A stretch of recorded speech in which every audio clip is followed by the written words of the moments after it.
เอาพี่น้องตะเบ็ดเอาว่าสิกลับมาหาลัดเบิ่งตอนแรกก่อนหาเราเบิ่งกระหอกกระแตก่อนหรือว่าโมปลาเขาเจอมื้อเช้านี่เอาสิไปคนเดียวแบบเก่าพี่น้องแต่ว่าบ่ลึงทางไปได้ลองเบิ่งบ่ผู้ไทยอีกพุ่นขึ้นเทิงอยู่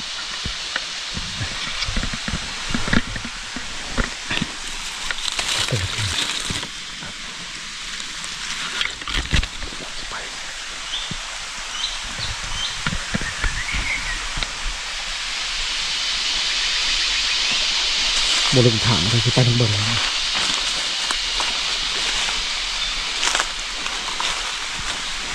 สัก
สระลายเลยเต็มประเทศสระไหนเป็นไก่คัวเลยน้อยเนี่ยไก่คัวไก่ป่าปนกันเต็มประเทศเลยตื่นเอาอยู่นี่แหละ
ตกเลยตกใช่ไหมตัวเสียงปัก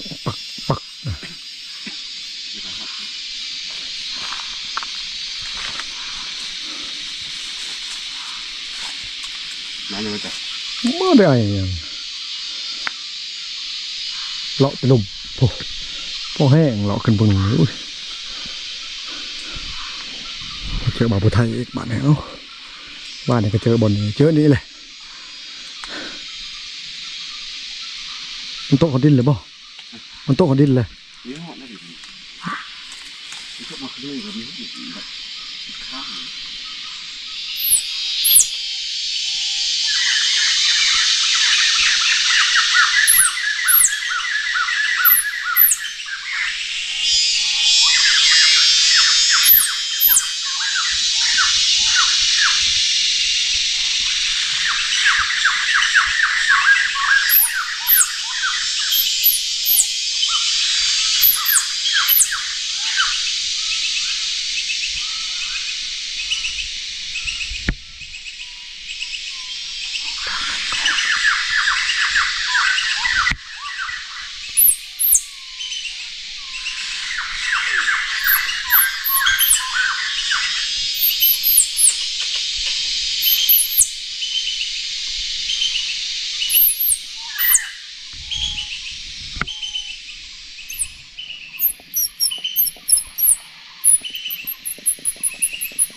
หมดแล้วทานี่พี่น้อยทานี่2 ตัว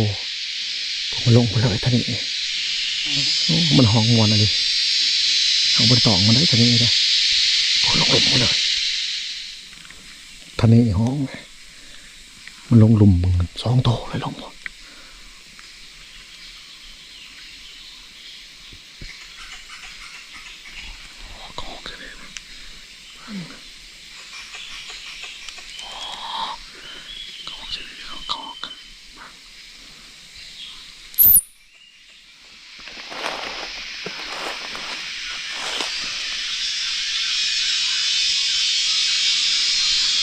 ซึ่งทันนี้พี่น้องทันนี้2โตซึ่งนี่มึงมันโดดลงบ่มานพี่น้องเอ้ยกระหอกกระเจาะจะเคยโตเท่าไหร่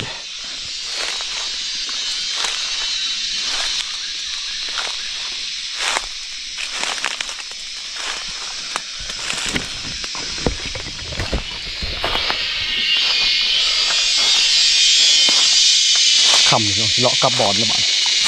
เลาะกับบอลบนเห็นยังมันสิลงบ่วันเราจักทางเพอยู่ลมสอนกับบาบุไทยหวานหมอมานตาว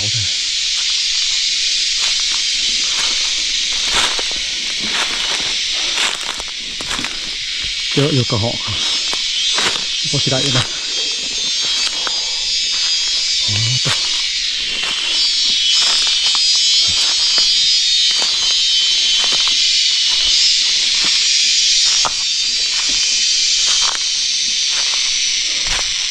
เฮ้ย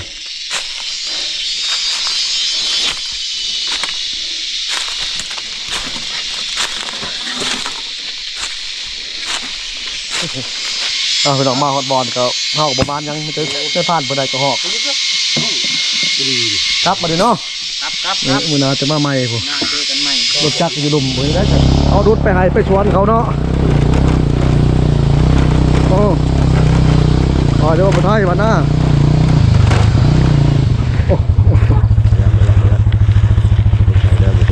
บอลในชั้นโคโมเนาะ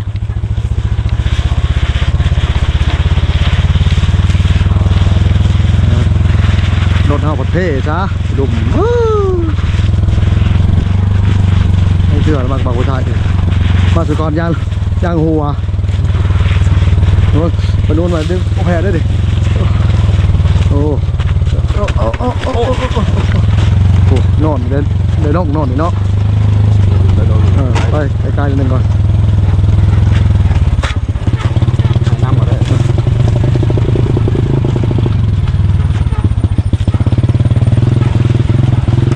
รถนอนเลยกับฝนตกอันตรายแล้วเนี่ยผมไปถ่ายบรรณาเลยจะคำเลยเดี๋ยวโอ้เดือดเลยโอ้โม่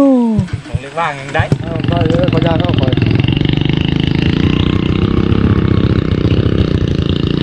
จะผ่านเขาพูดเลยลงตัวใดยางเอาเนี่ย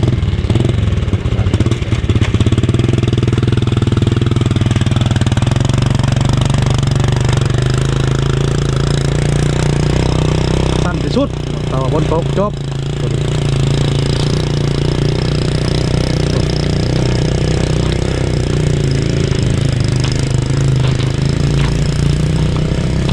เดือดกันถ้าว่ารถจักรเข้าเพ่อยู่พุ่นนั้นจบพี่น้องเอ้ยนอนตัวเด็กโบขึ้นเลยนอนตัวนี้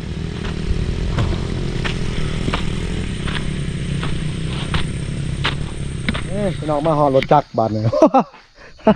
ได้แหละทีมงานเขาเมื่อก่อนเลยยังไข่อยู่ได้พี่น้องอันนี้เพราะว่าเขาเทียนมันเนี่ยเขาเทียนเพิ่นผิวบาดเนี่ยเอาอันกระทบกันเลยห้องลองเบิ่งบ่ได้เฉยบ่เนี่ยโฮเทียนมีคำหักก็ลองเบิ่งเขาห้องว่าโฮเทียนมันมีความหักนี่เกี๊ยวมีความหักเกี๊ยวมันหวานเห็นได้บาดนี่คอยไปเนาะคอยมือแล้วมันยังอ้อยกับแก้กันเนาะบ่ยังเนาะเอาแล้วอันเชือกเขายืมเขาไปลงเลยเนาะยังใครอยู่วิทย์บ่เลยเนาะวิทย์ผู้เนาะวิทย์บอลสูงเลยมีฐานธรรมดาใช่ไหมมีแต่ลงเลยได้ป่ะเนี่ยลงเลยพุ่นแล้วหอเทียงพุ่นเลยลงแล้วเนาะโอ้ยเนาะไป